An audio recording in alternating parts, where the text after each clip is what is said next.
0 to 60 can define a performance car, but it's the fastest 60 to 0 that's the aim of Tarok's brakes. From road cars to race cars, circuits, special stages, or the autostrada, nothing reduces speed like Tarok's brakes. Italy gave the world the art of Da Vinci and Michelangelo. Tarok's has given drivers the art of stopping. For more information and to acquire your own masterpiece, visit tarox.co.uk.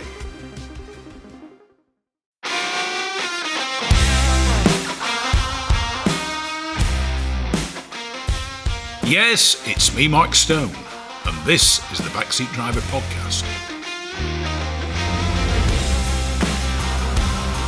It's the fastest, it's the friendliest, and it's for all the family. The Gas Shocks 116 Trophy and 120 Coupe Cup are the fastest growing race series in the UK, taking in 6 one-hour races and 8 sprints at all the top circuits. Visit 116trophy.com to find out more and get yourself behind the wheel.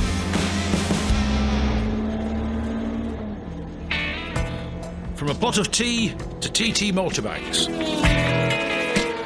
From a classic English breakfast to a full serving of classic cars.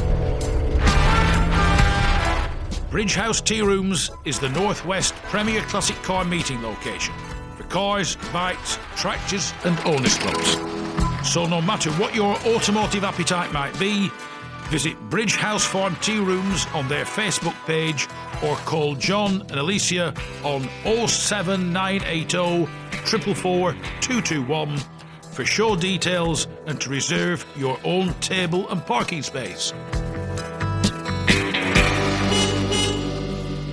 I'm sat in the kitchen of a man who is probably one of Yorkshire's true legends. He's smiling at me, is this young gentleman.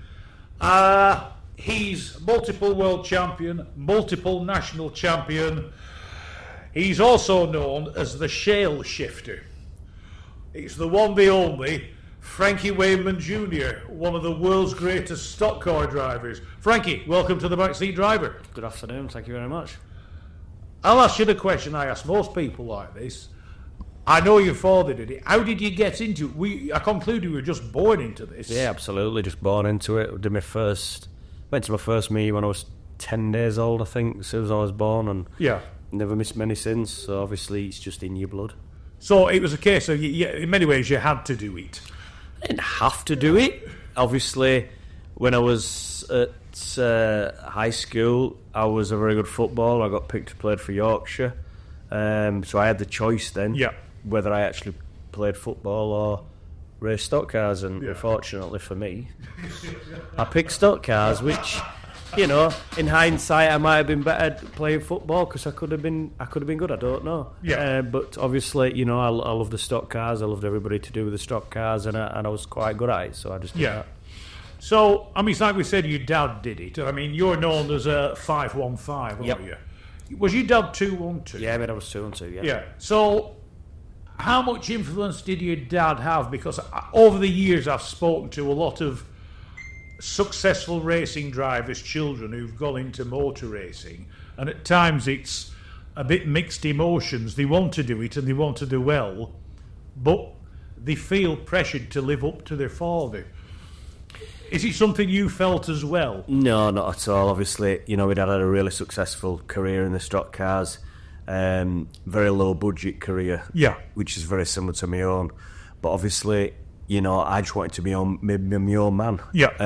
So I set about racing, and obviously I've never looked back since. You know, I just wanted to, as soon as I got in a stock car, I just wanted to do the best I could and win every race I went in.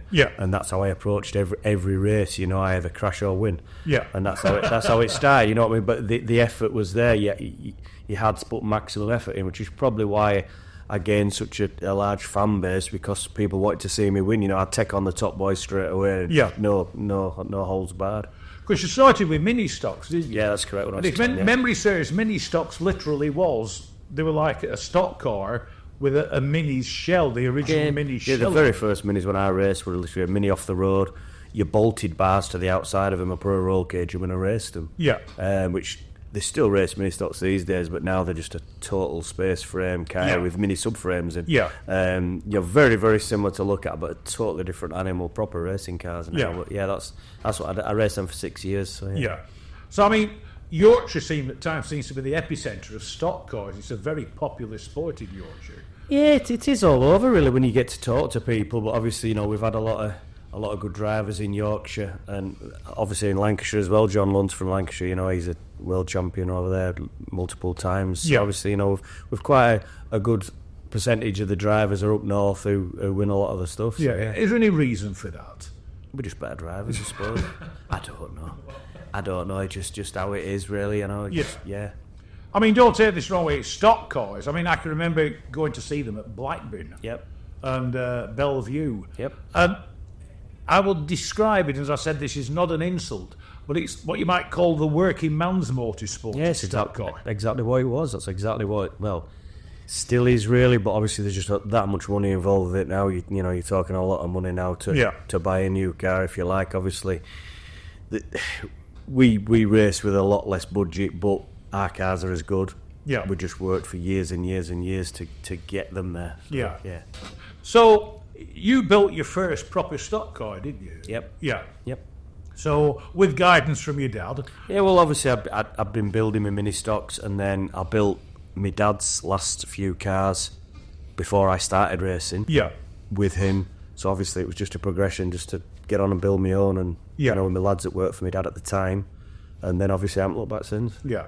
Now, an F1 stock car, I mean, most people know what a Formula 1 car is. Yep. But what is a Formula 1 stock car? Because I'll be quite honest, I know very little about them, and to me, visually, a lot of them look the same. Yeah, they're a purpose-built car. They're very similar. The regulations are very strict on everything, so it keeps everything right for everybody. Yeah. So obviously they're a space frame car, high tensile steel, built from scratch, purpose-built, 650, 700 brake horsepower Chevy engines from America. Yeah. So obviously, So that's the one thing I always remember. They were nearly all Chevy vehicles. Yeah. But back when my dad raced, obviously there were big blocks, which are obviously the same sort of power. Yeah. Just not the quick characteristics you get with a small block. But everybody seems to go with small blocks now because they shut down and pick up a little bit faster. Yeah. Bit more money to buy them outright, obviously, because a big block you get natural power. Yeah. On quite a standard big block. Whereas a Chevy, you need to work them quite a bit to get that amount of power out of them, which is where the money is now. Right. And the chassis, it's just not being funny, it's quite a basic chassis in itself. Yeah, it has to be, because of the contact we have. It's big contact, and obviously you need a robust chassis. It's got to be. Yeah. You can't build flimsy or light things; they just don't last 2 minutes. Yeah. So obviously you get back to basically there's a lot of car builders in stock cars, and all the chassis are very similar. Yeah. Because they have to be. They have to withstand that wall. And I conclude, like all motorsport, there's regulations as to what they have to be. Yeah, absolutely, on everything. Weights, inside weight, rear weight, minimums, maximums, total weight, minimum, maximum again. So, everything's restricted and sorted, yeah. And the roll cage, it's not really a standard roll cage. It's like something round the driver. Yeah, absolutely. It's purpose-built. It's a high construction steel, which again, they call it a roll cage. It's not actually a roll cage. It's an impact protection system for the driver is what it is. It's obviously when that car's upside down and a field of 25 cars is racing past you and they hit it, it's got to withstand that. Yeah. It's not a roll cage. A roll cage is just for when you roll over. That's a very simple thing. But obviously ours is a high impact structure to protect the driver. So, I conclude it's a strange thing. You're building a car to be robust to withstand being hit, and also robust enough to hit others. It's a strange thing. Absolutely. That's part of. A lot of people don't actually get the complexity of what you're building because it's a stock car. Yeah, but it's got to be fast and it's got to withstand the wall. You get put in the wall, you've got to come back out the wall without it collapsing. And things like that. And obviously, like I just said, that rolling over and you've got to withstand that being hit upside down. Yeah. To protect your driver. Everything is all evolved around where you're building these cars, It's an unusual concept when you compare it to the racing cars. It is, because obviously your normal racing formula, if there's an accident and a car rolls over, then you need a roll cage. Yeah. But not one of them cars is then going to run into that car. Obviously, we're still racing. Yeah. So in that incident, it could happen. Yeah.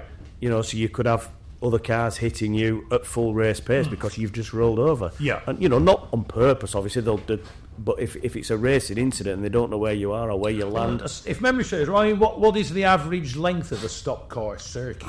The quarter-mile ovals, that's what we race on. Right. Obviously, we have different size, different sort of... How to pronounce it, but obviously wider corners, narrower corners, longer straights, short straights. They're all a little bit different. So your gearing's different. So it's a little bit like what you might call NASCAR, the American version of it. Well, they are all ultimately still the same thing, aren't they? Different lengths. Yeah, absolutely. Yeah. Yes. Although our stock cars don't bear a lot of resemblance to their stock cars. Not at all. No. You've never fancied that? No, not really. No. No contact. Hidden away in the heart of the Ribble Valley, Specialised Automotive Services offer unrivalled levels of talent for all types of vehicles. All makes and models, old and new, are cared for with the exact same levels of detail. From accident repairs, paintwork, or even full bespoke bare metal resprays. Mechanical rebuilds to full replacement or modifications of defunct electrical systems. Specialised Automotive Services offer traditional engineering and mechanical skills along with the company's constantly updated digital systems and diagnostics.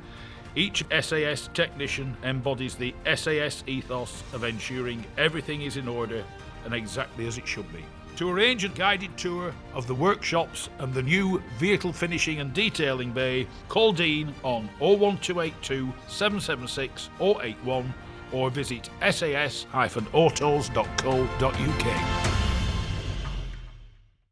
Now, when you started, what did it take to start to become the world champion? Because I conclude you have to, besides building the car, you have to learn to drive. What is the technique of driving one of these? Because everybody, it's a little bit like what I call the Scalextric syndrome. You can tell somebody who's never had to do a Scalextric. Exactly. Put a car in a slot, pull the trigger, and fly off at the first corner. Yeah. Anybody can get in a stock car. I do experience days at Skegness for people who could just want to go in and have a go. All right. So to drive them on a track, it is different to a normal road car, but it's not a lot different. You drive around the track. Yeah, that's fine. You brake, you accelerate, you steer. Because how many gears have you got? You've only just two first, and then you're into race gear. You don't change gear when you're racing, you stop in one gear. All right. So there's no changing gear. Nothing. So first is just to get it rolling. Absolutely. Rolling start, into second you're racing. But obviously, when you're then racing, you've got to do the quickest laps you can. And then on top of that, you've got people trying to hit you out of the way, or you've got to hit people out of the way. Yeah. That's when it gets complicated. Because obviously... not be funny, are the degrees of aggression is what... Absolutely. You hit him that's all right, but then you hit him second time, that's not all right. Obviously, when you're catching the cars to pass them, you basically tap them wide to pass them. Yeah. Which you're always, I conclude, going for the inside. Absolutely. Yeah. And ultimately, that then leaves that car there for the competitors that are chasing you. Yeah. They've got to then move that car. Right. So if you fence that car, you've done the job for the car behind you as well. He doesn't have to do anything, does he? He's already passed it because it's in the fence. Right. So you've got to be a little bit careful with it and a little bit clever with it. Yeah. And again, obviously, if you're racing with people, obviously the top lads, championship race, will be battering each other into the fence lap after lap to win the race. But obviously, in a normal race, when the top driver starts at the back, so I start at the back every race I do. Well, because that's the unusual thing. Yeah. The better you are, the further back you come. That's correct. So every race I've done in my whole career, I start at the back of 30 cars. Right. So I've got to pass all 30 cars every race. Yeah. So you get used to it fairly quick, passing cars. And the faster you can get through them cars, the more races you win. So it's a little bit like, my hero for a long time, latter day, was Michael Schumacher. Yeah. And if he had to start at the back of the grid, it was a pleasure to watch. Yeah, he was good in traffic. Carve his way through traffic. Absolutely. Well, that's what we're like every race. Yeah. And then obviously your front cars, then as they gain experience and win races, they start coming backwards and then they start with us further back. So obviously, you watch Grand Prix these days and Verstappen bosses his lap times and starts on front, doesn't pass a car, and that we've never. It's like that happened. Yeah. But what did he actually do? Technically nothing. He drove the car around the circuit 69 times faster than so else. We have to pass cars. Yeah. And that's what makes our racing such a spectator sport, because anything can happen. Anything can happen. You know, and obviously on the day, you always get some of your lower graders that are as fast as us. Yeah. So you struggle to get to them. Right. So they then win the race. Did you see what I mean? So, you know, you're always going to get that. So, because I conclude even the most inexperienced driver is still driving a car that, in theory, is as good as yours, absolutely. As fast as yours. Yeah, especially these days. I mean, when we first started, obviously the top cars were different when I first started racing. There was like probably 3 or 4 that were a lot better than everybody else's. Yeah. And it was like that for years. But now... Don't mind me asking, what made them better? Probably the engine, money, time. Yeah. The time drivers putting on them. But nowadays, I go to a meeting now and there's 30 cars in a race and no word of a lie, all 30 of them could win that race. Yeah. Because they are all on pace. Yeah. That's what's made it hard. Really hard, especially starting at the back now. Yeah. So, and that's how it is now. Yeah.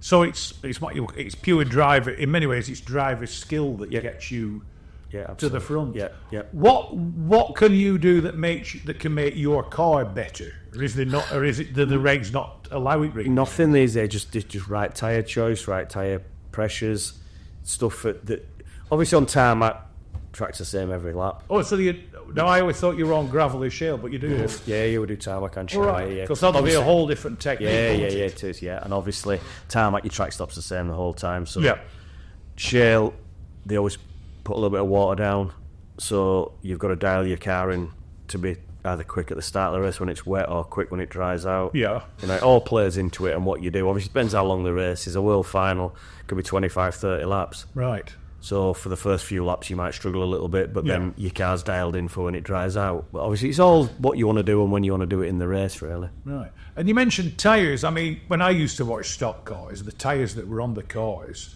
were... It's a bit like end of life. Nobody really thought about tyres then. No, it's a massive thing now, massive. Obviously, we're a right rears and 3 corners is an American racer rally tyre, racing tyre from America. Yeah. Purpose built for us, and then obviously the left rear on shale we run a rally tyre, which you can run any compound rally tyre, and again that's driver choice. Yeah. So you run a softer tyre to be quick at the start of the race, you run a harder tyre to be quick at the end of the race. Yeah. That's where your differentiators come in. So like if I start at the back with say Tom Harris, who's world champion, another top driver, he might run a softer tyre than me on the left rear and be gone at the start, but then as my harder tyre comes to halfway through, then I'd catch him back up and then we'd have a race at the end. It's just how each driver wants to play the race, really. Right. So, do you tend to use one make of tyre or you're on different makes of tyres? Obviously, like I said, the tarmac and the 3 corners on shale, the outside, are all American racer tyres. That's fixed.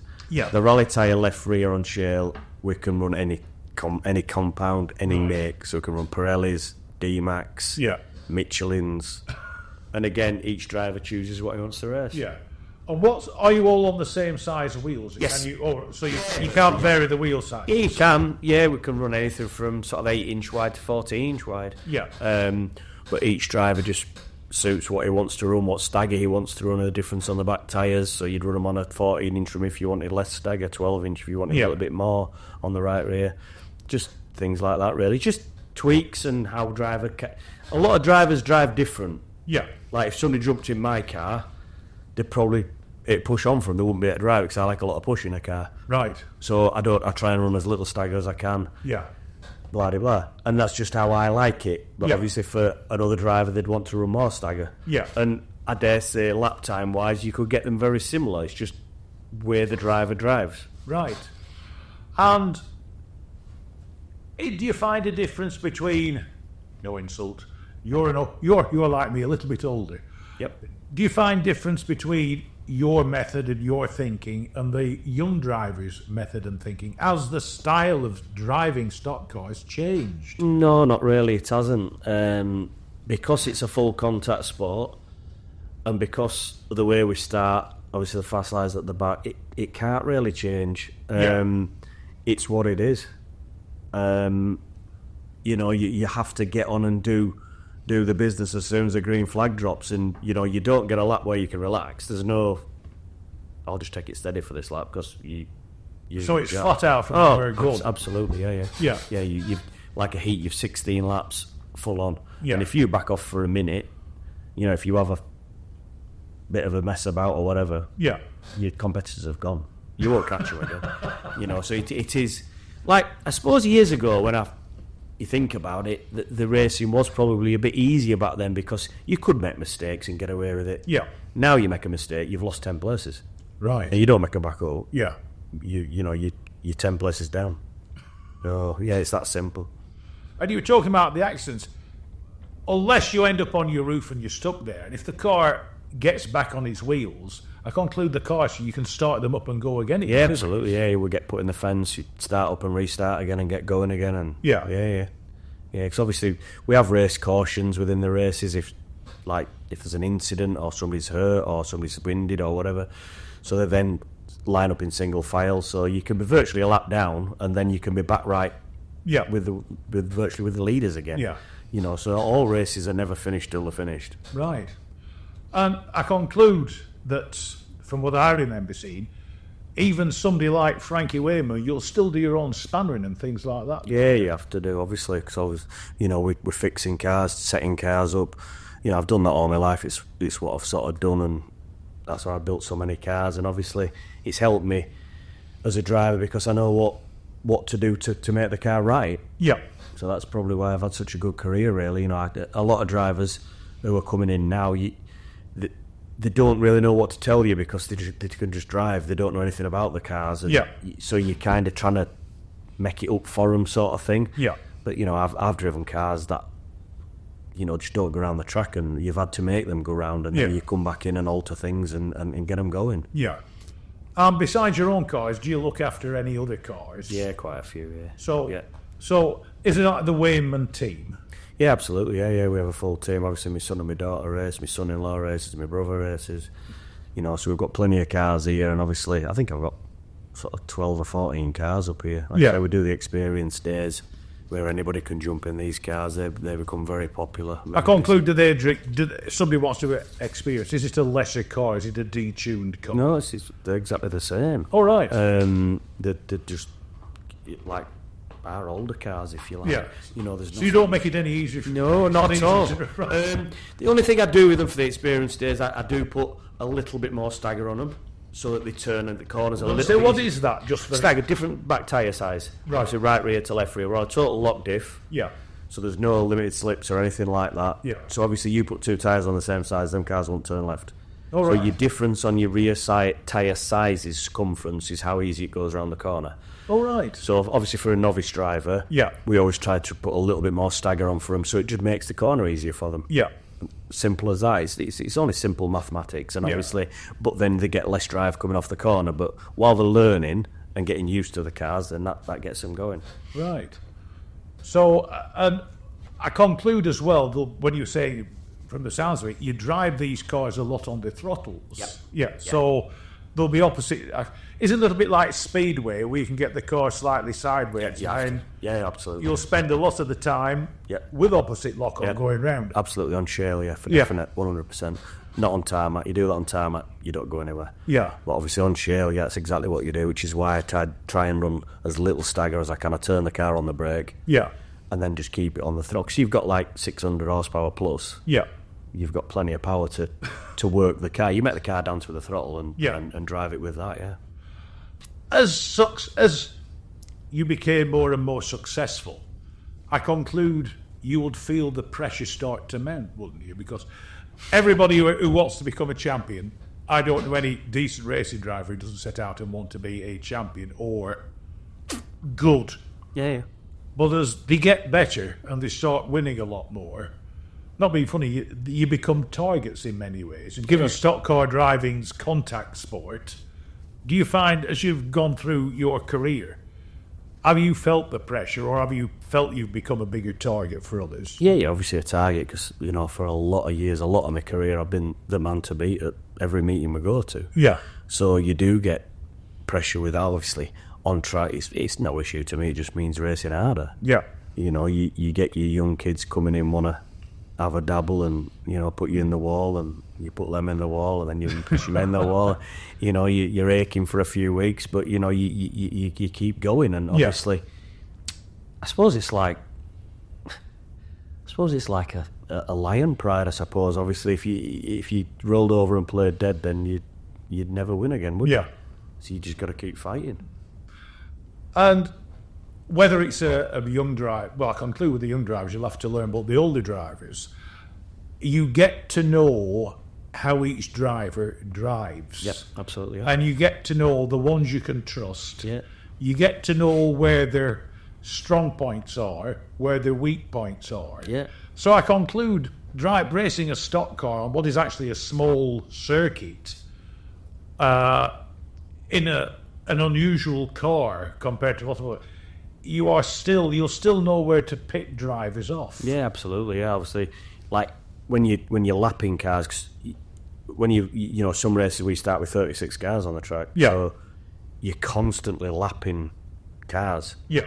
And obviously, the more experienced drivers that are better in traffic, like myself, I can get through traffic really good. Always have been able to, because I've raced with cars all my life. Yeah. So you know, for example, a young kid starts top car, spends as much money as he likes. He's racing, he's winning a race. Yeah. You're not going to catch him because he's as quick as you on lap times. Yeah. But then he gets to traffic, and that split second when he's dealing with that car and he don't deal with it fast enough, you've got to him. Is when you've caught him. Exactly. And that, you can't buy that. Yeah. You only gain that with experience and obviously wisdom of time. I was lucky enough to learn, like, my trade early. Yeah. When there was a lot of cars on track. You know, lots of cars, and back sort of in the 80s, cars wandering around everywhere. You know what I mean? Nowadays, like I said, they're all proper things, but back then, you know, some they used to wander around. They didn't know where they were going or anything. So when you're lapping them, you've got to have your wits about you. Yeah. You know, so I think that's kind of one of the things that has put me in good stead for everything I've done, really. Yeah. I mean, with the sounds of it, does somebody tell you, is there something on the dash as such? How do you know how many laps you've done? You don't. So you just go around till you see a checkered flag? Yeah, obviously the starter. We have a start marshal who will indicate sort of who's winning the race as you come past. You kind of know where you are through experience. Yeah. You know which cars are leading, or if you're leading, blah, blah. And then obviously... Just wondering, do you tend to find there's you and, say, a couple of others that you tend to be together? Yes. Yeah. Yeah, that's how it's always been all my career, really, and at different times, different people. You know, obviously, as people come and go and get to the top, then you race with them week in, week out, and battle with them.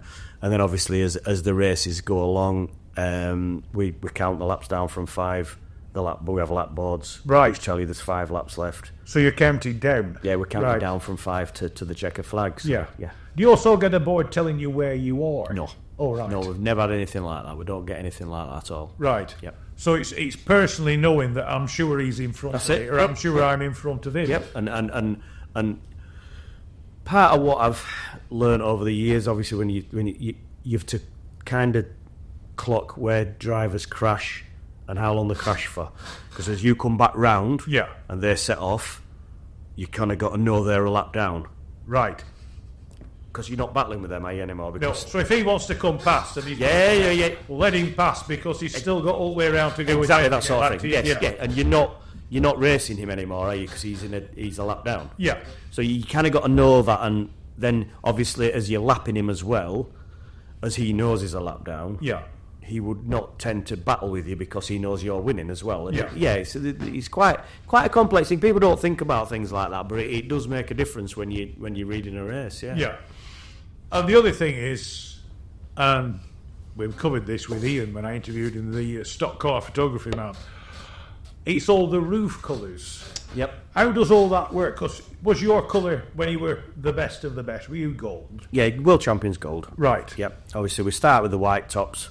Then we have 5 different grades. You've got white, yellow, blue, red, and then superstar with flashing lights on their red roof with flashing lights. Oh. They're the sort of top 6 in the country. Yeah. It's been like that since mid-80s, I think, or early 80s, maybe. I can't remember where Flash Cars going. So we've got kind of 5 grades. So we start in a handicap system, like I said. So I've started virtually every race in my career at the back of whoever's on the track. So, it's just 35 cars on there, and then I'll be like 35th. Yeah. And then so obviously, and then as the drivers score points in the races, they then proceed up grades, and then. So if you do well, if you do well in the first race, do you get positioned back? Oh, right. No, it doesn't alter per meeting; it alters per month. Right. So you'll do 2 or 3 meetings in that month. Yeah. Your points are accumulated, and then you move grade to whatever grade. Yeah. You move up to. You might go to yellow or to blue. Yeah. And then you start further back. Right. So, and when you get to a meeting, do you have to qualify to sort the grid out? Do you know where you're going to be to start with? Well, our meeting, given where you start all the time, you don't need to, do you? No, but obviously, in our meetings have always run the same ever since we started racing. We run heats. Yeah. So you'd have either 2 or depending on how many cars are there, you'd have 2 or 3 heats, and out of them heats, then the top 8 in each heat qualify for the final. And then you have a consolation for everybody who hasn't qualified. So your final, you like your top 36 cars or whatever. Yeah. And then that again starts in grade order, so you're always at the back. Yeah. Yeah. Right. It's one of them things. It sounds a bit strange because I probably like for a lot of people, you understand racing as you see it. Yeah. Working out grids and stock cars basically work the entire different way around. Yeah, they do. Obviously, our World Championship. Again, we run qualifying rounds for that throughout the season. Then we have 2 semi-final races. Whatever position you get in your semi-final is where you start in the world final. Right. So you do start on pole. You do start at the front. All right. And the grid's backwards. Yeah. So obviously, that it's the World Championship. Yeah. It doesn't always mean to say that the front person's going to win it. It's been won off the back before. So it doesn't mean anything. It just makes it a lot bigger race and a lot bigger event. A lot of stuff goes into it. And I conclude, like all drivers, no matter how experienced they are, etc., when you're driving in the World Cup final, does Frankie Wainman feel the pressure? Or have you got beyond that? I've got beyond it a bit now. World Championships, one race. There've always been one race. Yeah. I've always had, because I've had a lot of battles every year I've raced. I've always been battling with somebody proper. Yeah. Because I've always wanted to be the best throughout the year. Because it's never been a given when you get to that. At all. So obviously I've probably only won 3 World Championships because I've always been battling too much with other drivers. Yeah. Prior to that through the season, so obviously at that meeting, either I put him in the fence or he puts me in the fence. Yeah. It's how it's always been through my career. I kind of accepted that. Obviously I won the national points 14 times or something, which is the season-long points. Yeah. Which is kind of what I wanted to. Yeah. That's like Formula 1 Grand Prix all season, top point score, all that. And obviously I'd done that for year after year after year, and that was what I was more happy with winning, I think, to be honest. Yeah. The World Championships, a one race thing, flat tyre out. Right. So, your whole year can be gone in one race. whole flat tyre. Yeah. And that to me wasn't like... It's a bit unfair, really, isn't it? It's a but on the other side, when you win it, it's the best feeling in the world. Yeah. I've won 3 now. I'm still going to win a few more before I retire for sure. Obviously, I've won 3 World Championships in England. I've won 3 in New Zealand and 4 in Holland. So, I've won plenty of World Championships, but they are just a one race thing. Yeah. But yeah. Are you finding now that with your children doing it, are you racing less, or else are you still carrying on? Or I'm doing more, I think. The kids are enjoying what they're doing. Yeah. I've done probably every meeting my whole career since I started racing. I've done meeting after meeting after meeting. If I'm not there, everyone wants to know why. Yeah. And because I enjoy it, that's why I'm there. Yeah. And I'm going to carry on doing that. I'm still enjoying it now. I've done 2 meetings this year, won 3 races already. Yeah. I'm still loving every part of it. I love going to the meetings. I love being with my family. I love every part of it. Yeah. And I'm going to carry on doing that. I ache a bit more on a Monday morning, but I don't care. You know what I mean? I'm still entertaining the people I've entertained all my career. Yeah. And have you raced against your kids? Yeah, plenty. Yeah. What's it like? Do you cut them any slack, or do they cut Dad any slack? No, neither. I do, to be honest, a little bit. Because it's a full contact sport, it's different because and you can't treat them different because the kids say, with my son-in-law and my brother, you can't. Yeah. Because the minute you let up, somebody will nip in and... Yeah. So you have got to treat them a bit like a normal car, if you like, which is hard for me, and it is. Does it cause arguments after this? No, not at all, no. You know, Christmas Day lunch can be entertaining. We had a really weird one, European Championship a few years ago.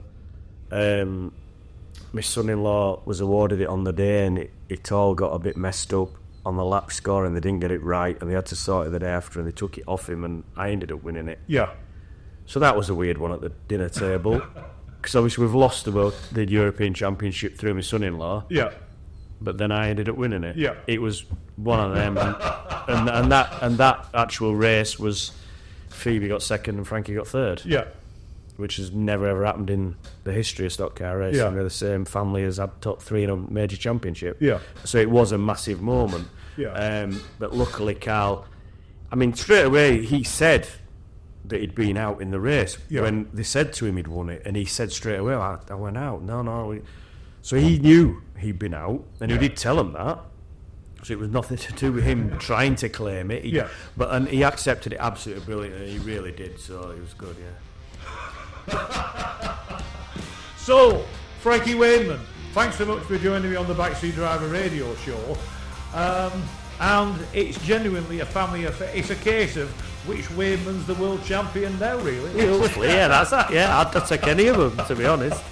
Well, once again, Frankie Wainman, multiple world champion, BriSCA stock car, everything else. Thanks so much for joining me on the Backseat Driver. Super, thank you very much.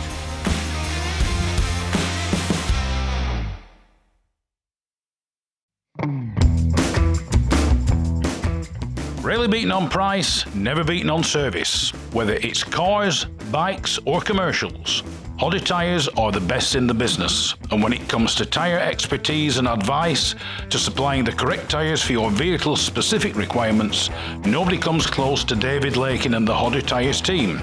So give them a call on 01200 613 192 or visit the website at hoddertyres.co.uk.